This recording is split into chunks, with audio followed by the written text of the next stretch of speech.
Welcome, Broncos! It's time to dial up the good vibes because Crossing the Alameda is back. We're reconnecting the class of 91, sharing our stories, catching up on where we've been since our days at the Mission campus. I'm your host, Mike Klein. You might know me as Kleiner, or you might recognize me from skating to science class or running past the couches on the lacrosse field. But I have a bunch of hosts joining me today from our class of 91. So first off, I'd like to introduce my fellow Bronco and co-host, AJ Ribley. AJ, you've been the 6 degrees of AJ. You know everyone. How do you feel about the show today? Feeling really excited. I'm happy to get this thing kicked off and introduce you to our next guest here on Crossing the Alameda. Excellent. Also joining us, we have two more fellow alumni that are here to kick us off. We have Carrie Morin, who is a transplant from SoCal. Somehow she ended up in Portland, Oregon, and she's been there now for 25 years. And also we have Charles Michelet. And no, those are actually real guitars behind him. Looks quite fancy, but he is the stylist and the musician. Carrie and Charles, how are you feeling about today's show? Excited. Happy Monday. Great. This has been fantastic. Looking forward to another interview.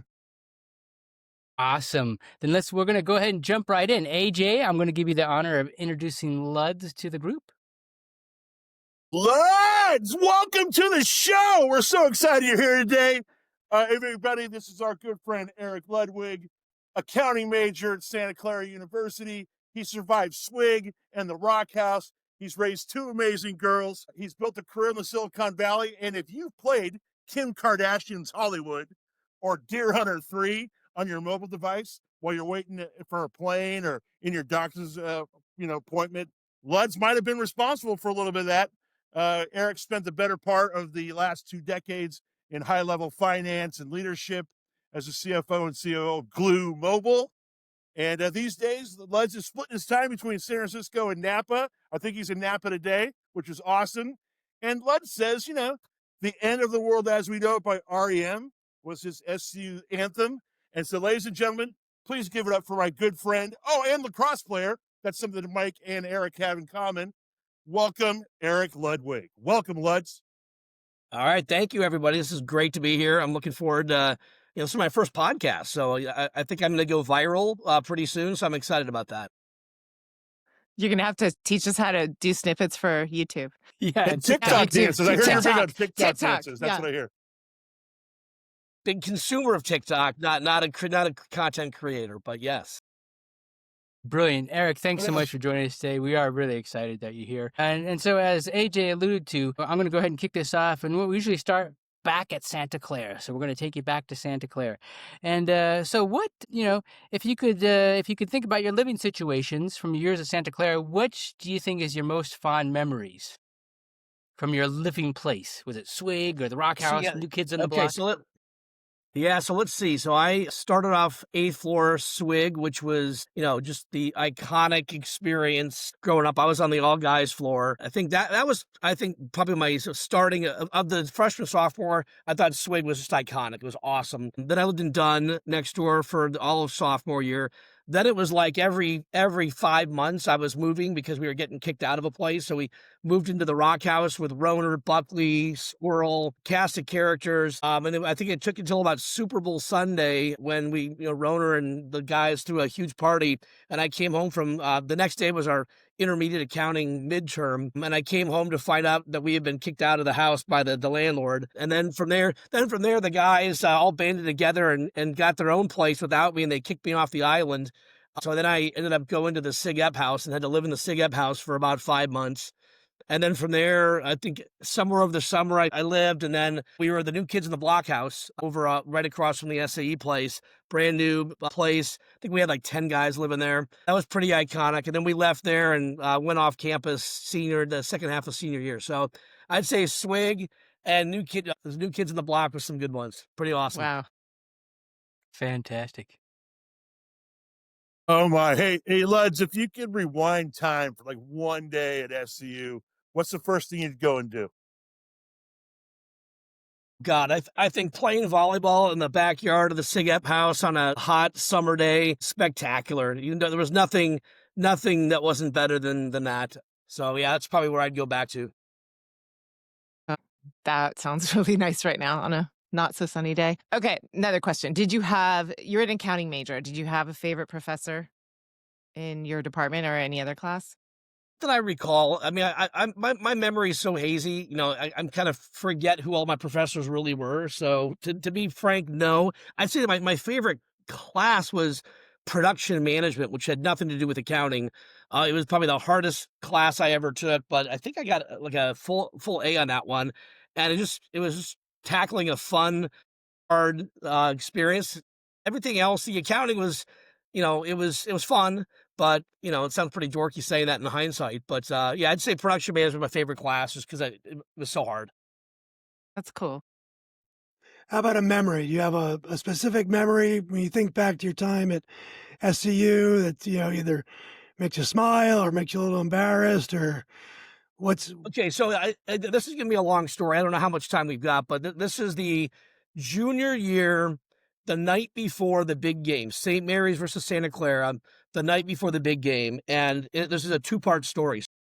Part one of the story is, we were sitting around the Oreo house or the SIGEP house, and, I think it was John Ketman and I, and we said, wouldn't it be cool if we, as people were driving into the stadium, they saw St. Mary's sucks like written on the sidewalk. So we went and got a couple of spray paint cans. It's about 11 at night.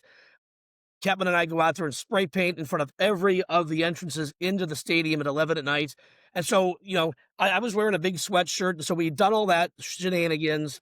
And then I put the spray paint can under my sweatshirt, under my armpit. And we're walking back. And next thing we know, two public safety, trucks corner us. And they're like, come over here. And we're like, oh, this is not going to be good. And they said, where are you coming from? And as you remember, over by the stadium, there was no apartments. There was nothing. It's, oh, we were coming from a party over there. And they're like, already their radar is up. And they say, let me see your hands. And so if you remember, when you spray paint, you always get a little bit on your finger. So I'm like, God. So I put my hands out like this, there's nothing there. So I'm like, this is great. They let us go. We walk about 10 feet and I throw the spray paint can into the bushes. So we got off scot-free. So we head back to the SIGEP house. Now it's about midnight. And I'm talking, and I'm like, God, that was great. We were regaling all the stuff. And I said, wouldn't it be cool if you could fly over the stadium tomorrow and drop flyers over the stadium that said St. Mary's sucks? And John Chapman, he said, well, I'm a private pilot and I've got a plane. I've got access to a plane. And I'm like, I work at Price Waterhouse and I'm the copy boy guy. I've got the keys. So next thing we know, we're driving down to Price Waterhouse at 1 a.m. I clock in, I see the front desk guy. Hey, Bob, we go up there and, I write out St. Mary's sucks on 8.5 by 11 and I plug in 1800 on the machine. And 2 hours later, I'm walking out saying goodbye to Bob again with this massive stack of flyers in my handwriting. And so the next day we tell everybody that the fraternity knows that's what's going to happen. Ketman, myself, and George Sevilla, we drive down to Reed Hillview Airport. And this is now, the game's now already started. We take off from Reed Hillview, and then we have to land at San Jose International, and we're in the far left lane, far left thing where the smaller planes fly from. So Ketman's in the captain's seat, I'm in the passenger, and George is behind me. I open the plane door, so I'm propping the plane door open with my knee. I've got now stacks of 100 on my lap, and so we take off, get to about 1,000 feet. We make a U-turn. So now we're heading straight for the stadium. You got the Hut, Lord John's in front of us. And, as we get over somewhere, like I start deciding this is the time to throw them all out. So throw out 18 stacks. Then we loop back around and land at San Jose International. Of course, what happens, you've got now about 200 stickers or flyers stuck to the tail of the plane. So we land at San Jose International, and there's just this vortex of flyers all over the runway. And so then we take off and go back to Reed Hillview and come back. And then I guess the vantage point of guys at the stadium, they see that they're all looking up, waiting for it to happen. They see the plane. They see these like 18 little dots. And then they puff into a cloud. And my aim was perfect. But luckily, actually, I hit the goalpost and then the practice fields and Toso Pavilion. And then we got the best of all worlds. They didn't stop the game, but everybody saw it happen. The whole parking lot was doused in flyers. And as it turned out, there was no investigation. There was no repercussions. It was just like, an A+ victory without any of the repercussions. So I'd say that's a good memory. epic. I think it's fair to say that'll be the best answer we ever have to that question. Call this the Ludwig question from now on. Well, you Wow. gotta get Ketman's side of the story, and I'd love to regale with Ketman to hear what he has to say, what he remembers from that. But and Ketman may or may not have been the guy spray painting. I don't want to throw him under the bus, though. Luckily, the statute of limitations late. have all belong It's too past late. here. Yeah. Yeah. All right. 35 out. years It's or passed. more. It's passed. Wow. Yep. That's awesome. Amazing.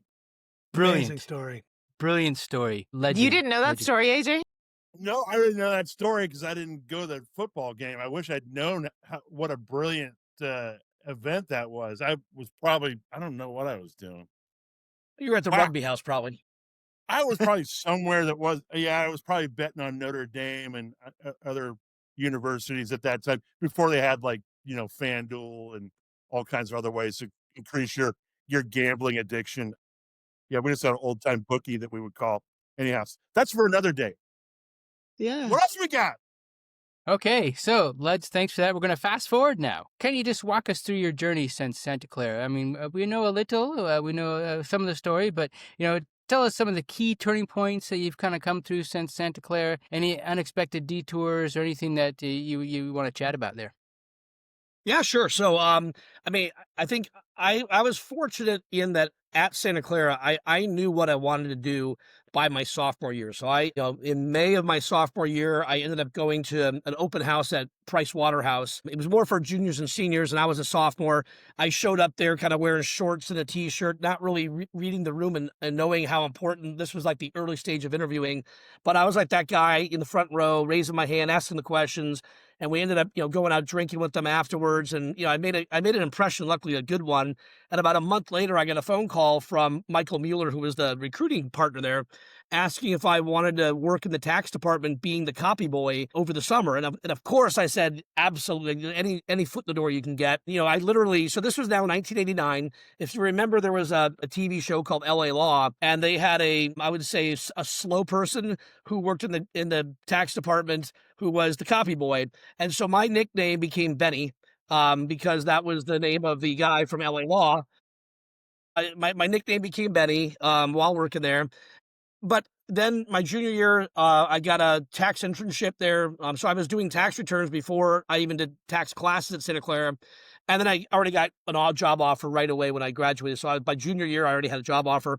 And it was really around that time frame that I wanted to become a public company CFO. So I had the luck of knowing what I wanted to do. And then I kind of allowed myself on my career to really kind of try to get to that goal. I spent 5 years at Price Waterhouse, 3 post-college, 2 during college. Then I decided, and this was now back in like 1993, 94, Netscape and Yahoo are just, going public. So the early stages of the internet. And I had this decision point. Do I go and be the big fish in the small pond, like become the corporate controller for some small company?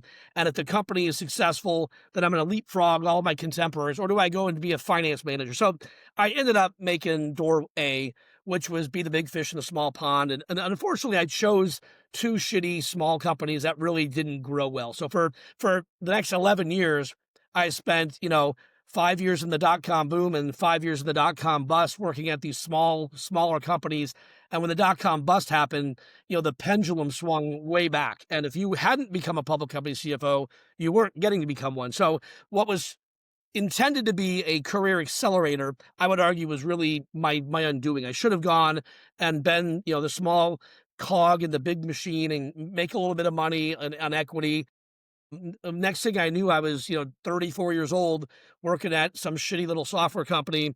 And then it was at that point where I said, I've got to lean into myself. I've got to, so I had a mentor at the time, Rocky Pimentel, Bronco, class of 77, who when I first met him back in 98, he was a CFO of Web TV. And, then he went on and did a bunch of stuff.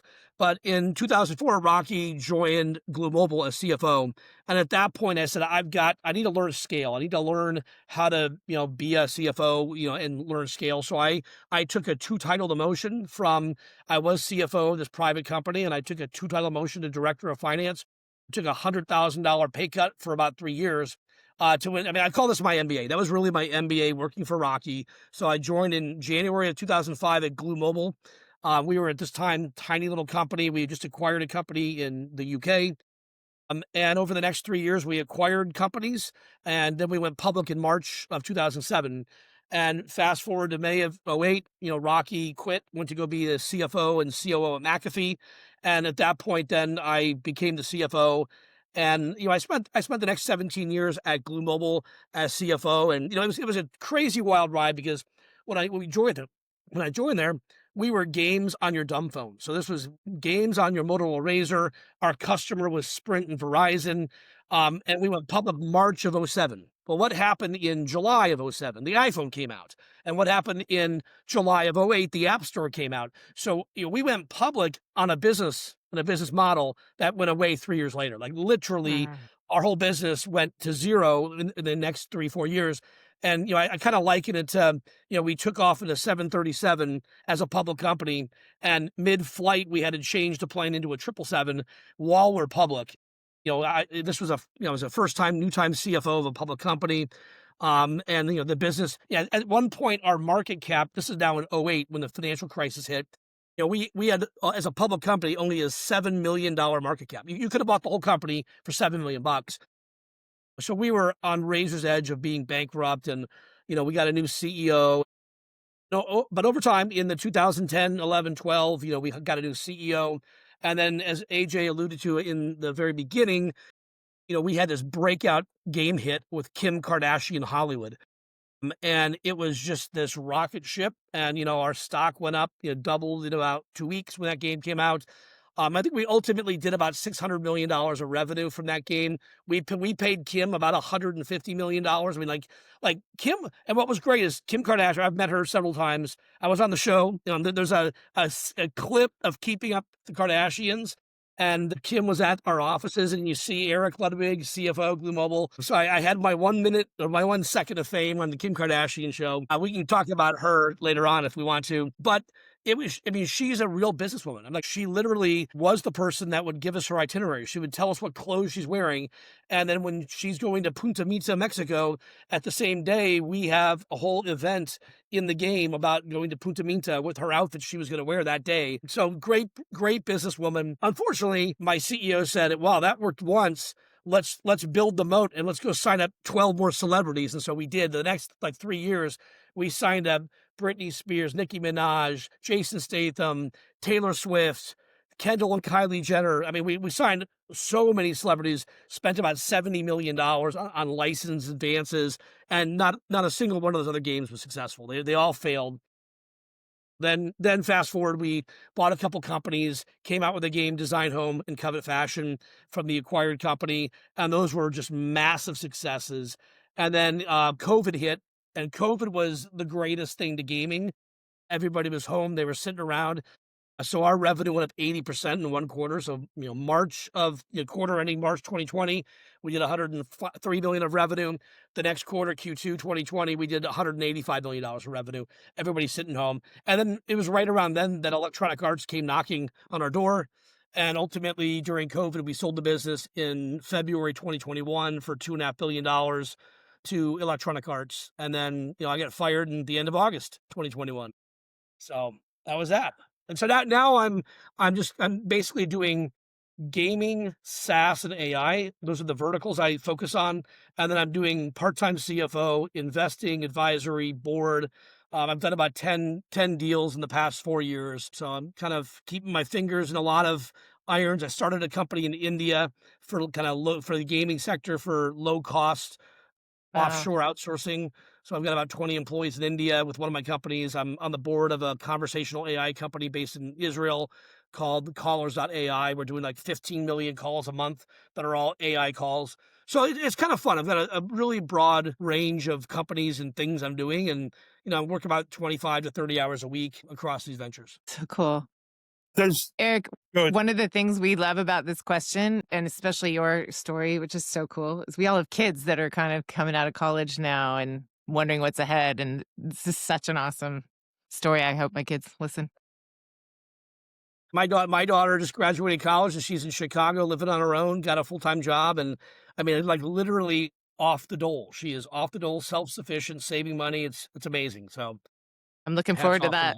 Yep. Well, that's it seems like you're still busy, which I appreciate. I mean, I always appreciate you. You know, I think if anything, you can clearly see, you know, you're grinding. Like I think that's the thing, right? You've been grinding since you've been grinding probably since SCU, and like clearly the grind is the thing of like I'll take a pay cut or I'll take a title cut because maybe that's going to be something that's going to lead to something else. And I think that's the thing we try to tell our kids all the time. Like it's like you gotta say yes to things sometimes when you think it might not be the best thing to do. You gotta be like, okay, if I take this, something could happen. And it's on you to make something happen. But like, there are so many opportunities that come your way. And it's like, you know, what would you say from an advice standpoint?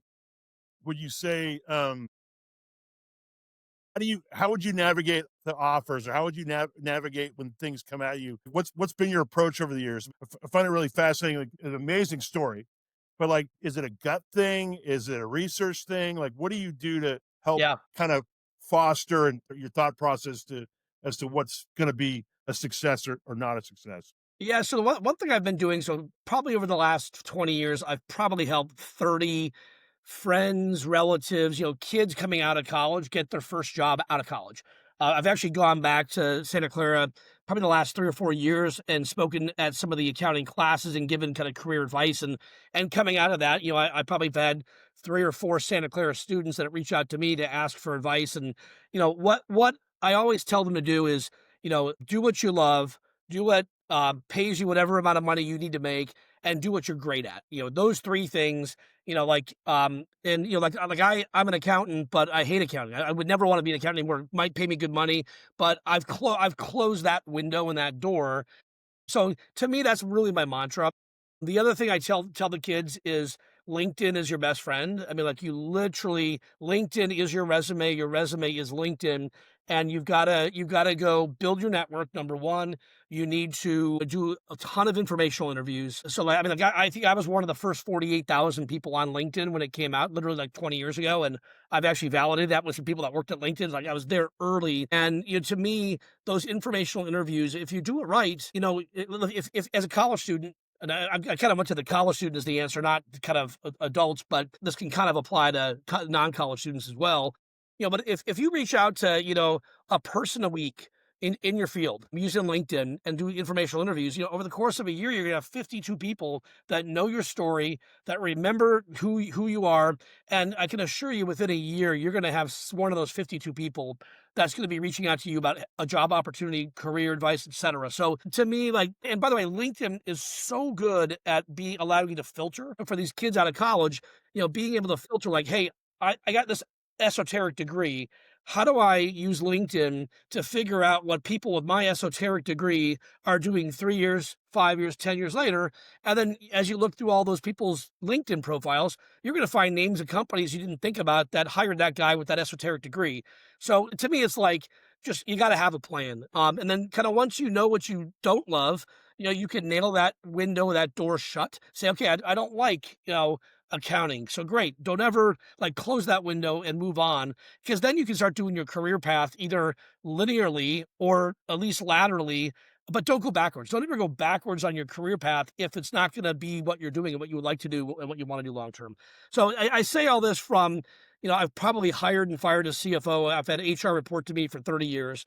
And I've probably hired, 3,000 or 4,000 people. I've probably fired 2,000 or 3,000 people. So kind of this comes from, lots of HR oversight and experience. But to me, I'm very passionate about that. So that's kind of what my advice would be. That's awesome. Amazing. What else we have this for this guy? This guy's he's a well of knowledge. It's unbelievable. I know. What do you got for me, Kleiner? Come on, Kleiner. You got to have something new. Okay, so Fire I at want to me. give my colleagues some choices here, or some chances here. So I'm going to turn it over to Charles or Carrie. I think you guys have maybe a question lined up for them. We do.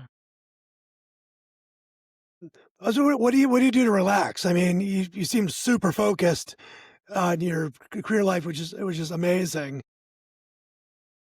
But what a passion? What are your passions? What are your hobbies? Yeah. So How do you as how do you AJ relax? mentioned on the front end, during COVID, my wife and I bought a place up in Napa. And I sheltered in place up there. I was selling the company from there.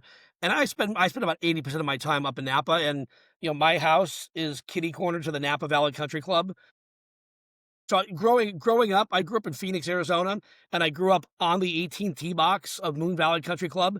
And my parents never once joined the club. I never once played golf, and it was kind of tragic. The guy that lived at the 18th green was Carson Solheim, the founder of Ping Golf Clubs, was my neighbor, and two doors down from him was my best friend, Wow. and across the street were the grandkids that now run Ping Golf Club. So, like, had I ever played golf, I would have had access to all the free Ping Golf Clubs. I would have been probably friendly with the Solheim kids who now run Ping Golf Course clubs. And so I told myself, if I ever get close to a golf course ever again, I have to join it. And so we bought this house in Napa, and I literally look across the street and there's the country club, and I join the country club. So I'd say my relaxing is golf. I love it. I'm still suck at it. I'm still like a 21 handicap, 22 handicap, and still use the foot wedge here and there, and don't know the rules of golf perfectly, but that's where I'd say that and traveling. My wife and I, we also like to travel a lot, so going to Europe, hopefully once a year, something like that. Love traveling. Favorite place to go? Italy, love Italy. Italy? Just Nice. Tuscany, Italy, Rome. Beautiful. I mean, just a lot. I could live in Italy. That'd be great. That'd be That nice. sounds great. Yeah. Next Eric, place. did you study abroad? I can't I remember. did not. No, the accounting guys. Yeah. Our schedule was such that you Yeah. really were not. If you had to work and make money in the summers, you could not do the travel abroad, which is pretty That's tragic. right. Yeah. Yeah, and then my plan after graduating. So if you recall, I'm like, okay, I didn't get to study abroad, but I'm going to take the 3 months off in the summer after graduation, and I'm going to go do Europe, the backpack, and you fall in love with a bunch of Swedish gals. And unfortunately, if you remember, we had to book that. You kind of had to plan that in about January, for the summer back in those days. And the Gulf War had just started in January, and there was the Yeah. nightclub bombing in Germany. And so I kind of had to decide, do I want to book Europe or not? So I ended up not booking Europe. Ended up doing 3 weeks in Costa Rica with Steve Cuneo and Brian Cowan. They moved down there to teach. And I went along with those two guys for about 3 weeks, and I traveled all around. So it was a consolation price trip, 3 weeks versus two months in the summer in Europe. But it was fun. It was fun. That's awesome. That's awesome. What's the most unexpected skill you've had to learn, or the most surprising you've discovered about yourself over the last 30 years? Wow, Like that's something college Eric would never guess he'd need to know. I'd say being a father. My wife, she grew up in a household with 7 kids. She had a brother-in-law that she lived downstairs, and like this brother-in-law was like the baby whisperer. So I think my wife thought that every guy just understands and gets babies. And my kids came out, and I did not have a fathering bone in my body of that age kid. And I was really like, an alligator when it came to my kids, and, alligator arms. So I'd say, until the kids were actually able to move around, walk and talk, like that's where I started to kind of get it. But, those first 2 years for each of my kids, or first year of each of my kids, we're not the greatest in our marriage because I was just not that helpful. But now I think as my kids have gotten into adulthood, I think I've over-indexed. I think I'm, helping them on career and job and all that stuff. And, somewhere in between there, I started to kind of pull my own weight somewhere after that first year mark for each kid. My wife's not here, so she can't hear this, but she would not disagree with any of that. Yeah, it's so fun. Like, you all have daughters, and I have only boys, so it's fun to hear you all talk about daughters. Sweet. AJ's got one big boy, little AJ, who's not so little. Yeah. Eric has met little AJ. He's doing all right. We'll catch up a little later. He's currently back in Thailand. He survived his week in Japan, and then he goes to Australia next week. So I'll keep you guys abreast of what's happening in the insane world of not so little AJ. Anyways, hey, Love let's Kleiner, what do you think about doing the fun and fast Yeah, five? it's time. We're going to kick it off now, Luds. We're going to take you through some fast and fun questions. So no thinking, just what comes to mind. And we're going. My And by colleague the way, AJ just is for going to for start. the listening audience, they didn't give me any prep on this, so I am coming into this cold. Good. That's how we like it. We like it. Speaking of cold, if you could have a coffee or an iced coffee with a historical figure, who would it be and why? God, let's say George Washington with the hot coffee, hot latte. Founder of America, baby. Why would you Love it. want to hang out with George? I mean, I think it's an awesome. I mean, if you guys are like in the boat crossing the Delaware, but like, what's compelling about Mr. Washington? Boy, to me, I'm fascinated by kind of the 1700s in America and kind of the birth of the nation and all that stuff. So, to me, just kind of getting to hear stories about that would be pretty cool. Awesome. Okay. What's one thing you're currently reading or binge watching? I just finished binge watching for like the fourth time the Pacific. So the Tom Hanks, Steven Spielberg. It's a 10 episode about the Guadalcanal War, etc. There's three of those. There's the Band of Brothers, there's the Pacific, and then there's the Masters of the Air. I love all three of those things. I think those guys are amazing storytellers. And when you look at what our country looked like back in World War II, and just double battles, and the world at a precipice. You think about the world we have today. If we faced that kind of war with the intestinal constitution and fortitude that this populace has today, we would lose these wars. And what everybody gave up in World War II, and just the sheer determination, to me, that just is amazing. Absolutely. How about a go-to comfort food? Pasta. Nice. Pasta, In any Italy? kind of pasta, any kind of Italian food. Just can't go wrong. I live in San Francisco as well, and 2 blocks away they opened Little Original Joe's. So it's Original Joe's, but it's their Chestnut and Scott Street. I think I've probably been there 120 times in the past year and a half. I was just there last night. So yeah, I mean, I think just anything pasta, you can't go wrong. Fantastic. And a recommendation too. Excellent. Nice. Good. Good. So, So Kleiner, when I come to London, I will have to go to my favorite Italian place, Scalini's, right over by Harrods. I'll join you Great there. restaurant. That would be good. Yeah, Excellent. do it. I enjoy a good night out, a good Italian. Excellent. I look forward to seeing you. I'm really excited you'll be here in January. That'd be good. It'll be fun. Yep. Now, a simple question. If you weren't doing what you're doing today, dabbling your fingers in all your exciting adventures and companies and employing people and firing people, what's something completely different that you would do? So if I didn't to have the degree that I did, so let me kind of step this back. When I applied for college, I applied to 3 colleges: Loyola Marymount, Notre Dame, and Santa Clara. And I got into Loyola and Santa Clara, did not get into Notre Dame. My brother would have been a senior at Loyola when I would have been a freshman, and I did that at high school back at Brophy Prep. But I think we all know if I had gotten into Notre Dame, there's no reason I would not have gone there. So where I kind of go is like, what if I had gone to Notre Dame? I wouldn't have been accounting. I said I don't think they even had accounting. And I either would have lived in Chicago or gone back to Phoenix with a different degree. So like, to me, like, that is an A/B test. I was fortunate to come to the Bay Area, back in the 80s, along with all of us. And I look at where I am now, and if I had gotten into Notre Dame, I would not be here. I would not have met my wife. I would not be doing anything in technology. It's very interesting to think about where I would have been, but I'd have some Midwest housewife probably either in Chicago or living in Phoenix, doing something like, I don't know, not sure.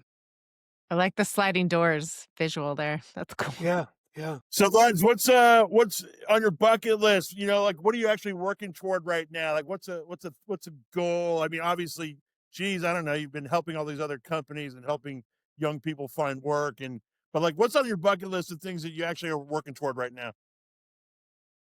Good question. I mean, I'd say to be mentally stimulated, mentally fulfilled.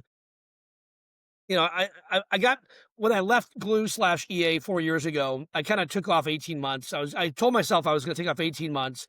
And during that time, I wanted to do boards, try to get on some public boards, and relax. About 3 months later, I got really bored. So like, I don't have the constitution to, just sit on the sidelines completely. So I'd say for the next X years, whatever X is, I don't know, keeping myself, mentally stimulated, helping out companies, hopefully making a little bit of money doing that as well would be great until I can, really just travel as much as I can and want to do. So I think that's kind of it. Like, the beauty that I would say that COVID took. So prior to COVID, I was nobody's allowed to work from home. I didn't let any of my employees ever work from home. And 'cause I always equated working from home with slacking off, not Slack the tool, but slacking off. March 9th, 2020 happened. And I swear to God, by March 17th, 2020, I was the biggest work from home convert. And it took 7 days of COVID. And, had I not had that experience, and then had I, left Glue/EA, I don't think I would have been able to lean into all the things I'm doing right now, because everything I'm doing is remote. I've got, like, right now, I've got a company in India that I founded. I got a company in Israel I'm on the board of. I've got a company in Sweden that I'm helping them on their IPO.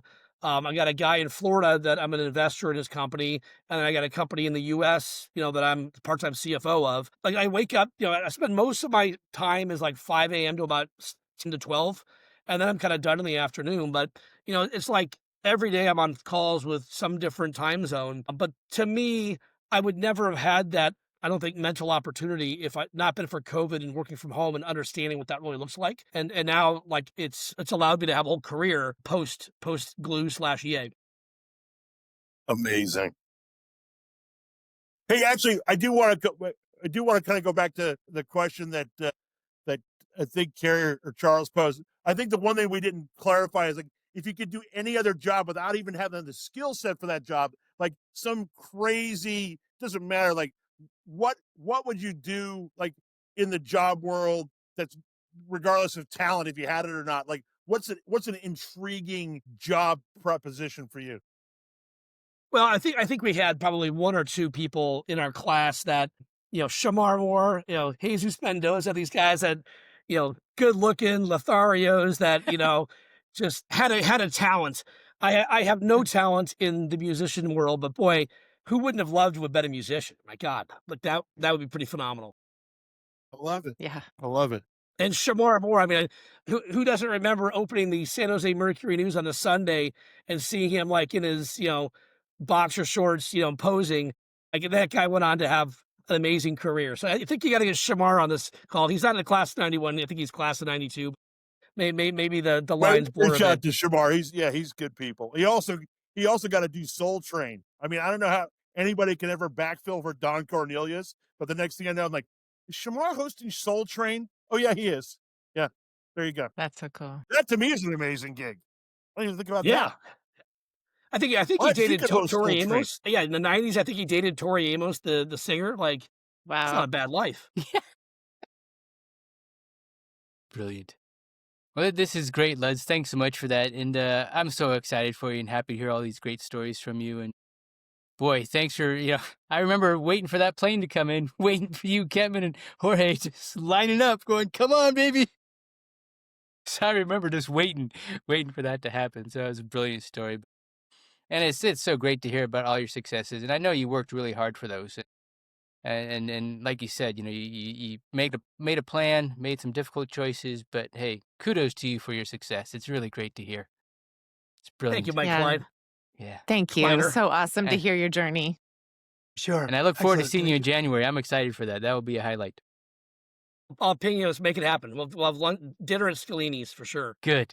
Will Good. you be making it to the reunion next year? Of course, yeah. I think I got a pretty close to, a perfect attendance record, I think, at the reunions. Love those things. Good. Fantastic. And then one Luz, thing. any last minute shout out you want to give to the class of 91? Anything you know? What I missed when I went to Costa Rica, what I missed the most was the 12-inch Sandwich King grilled turkey and cheese.